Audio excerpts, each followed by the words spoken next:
এই মোটু কোথায় গেলি? জি মা, এই তো আমি। শোন, তুই একটু হাটে যা। রোজ রোজ মাছ মাংস খেতে আর ভালো লাগে না। আজকে একটু আমার লাল শাক খেতে ইচ্ছে করছে। বাজার থেকে একটু লাল শাক নিয়ে আয়।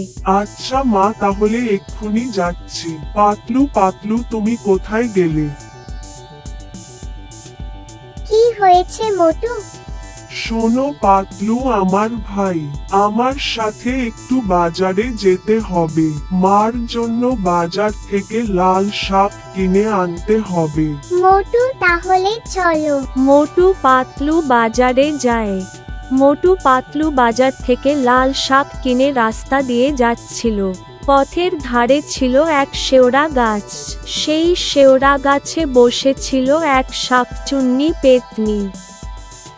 মোটু আর পাতলুর ব্যাগে লাল শাক দেখে শাকচুন্নি পেত্নীর খুব খাওয়ার লোভ হচ্ছিল।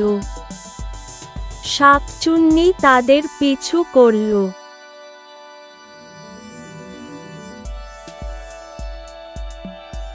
মোটু আর পাতলু যখন বাড়ি পৌঁছল, শাকচুন্নি গোপনে তাদের বাড়ি চিনে রাখল। তারপর মোটু আর পাতলুর মা লাল শাক পেয়ে খুব খুশি হলো আর বলল, শোন বাছা মোটু পাতলু, তোরা তো লাল শাক খাস না, তাই আমি তোদের জন্য মাছ রান্না করি। আমি ফ্রিজে মাছ রেখেছি, নিয়ে আসি, আর তোরা তৈরি হয়ে নে। রান্না বান্না হলে খেতে ডাকবো। আচ্ছা মা, ঠিক আছে। মোটু পাতলু দুজনে গোসল করতে গেল। এদিকে মোটু পাতলুর মা মাছ নিতে ঘরে গেল।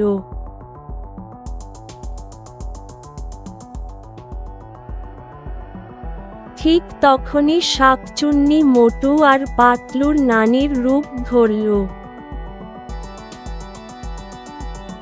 তারপর তাদেরকে ডাকলো, মোটু পাতলু বাড়ি আছিস নাকি? রকেয়া আছিস নাকি মা বাড়িতে? কে?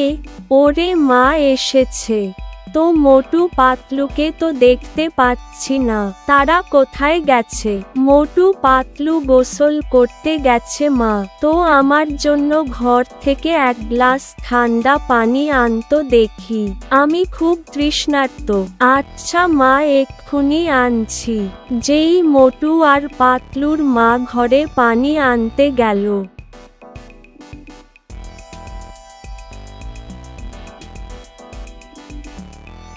সেই সুযোগে শাকচুন্নি শাক নিয়ে পালিয়ে উধাও হলো।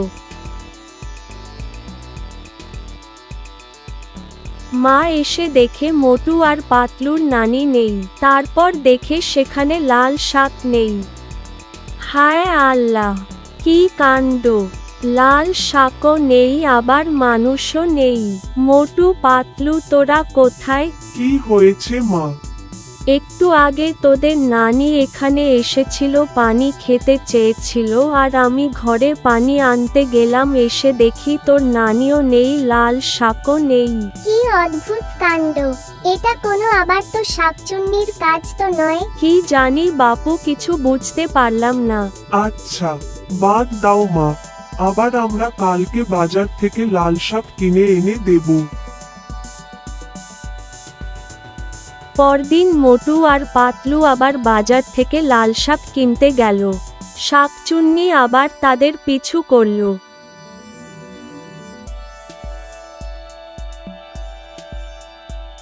মোটু পাতলু শাক বারান্দায় রেখে ঘরে গেল এবং আবার তাদের নানির রূপ ধারণ করল। তারপর শাকচুন্নি শাক নিয়ে পালালো। কইরে মোটু পাতলু, তোরা শাক বাজার থেকে নিয়ে এসেছিস? জি মা, আমরা তো বাজার থেকে শাক নিয়ে এসেছিলাম। শাক তো বারান্দায় রেখেছিলাম।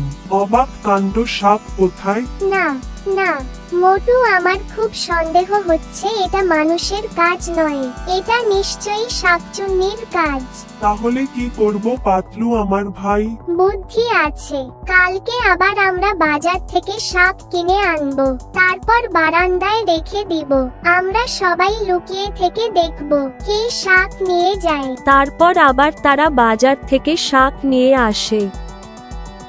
তাদের প্ল্যান মতো শাক বারান্দায় রেখে দেয়।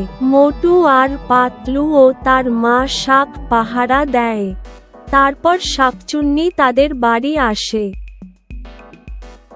তাদের নানির রূপ ধারণ করে।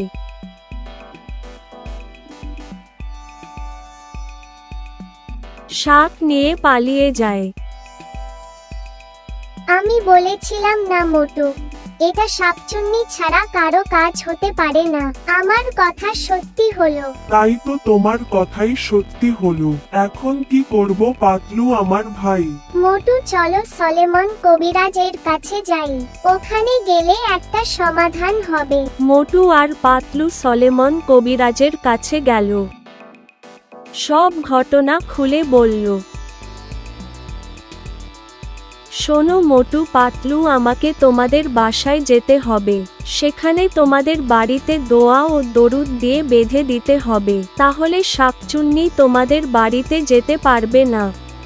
সলেমন কবিরাজ মোটু আর পাতলুর সাথে তাদের বাড়ি গেল। দোয়া দরুদ দিয়ে বাড়ি বেঁধে দিল।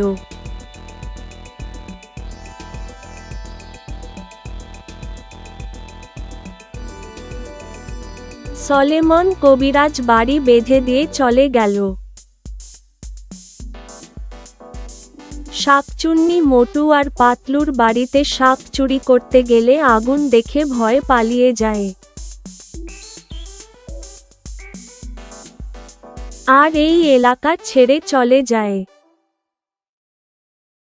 তারপর মোটু আর পাতলু আনন্দে বাজারে শাক কিনতে যায়।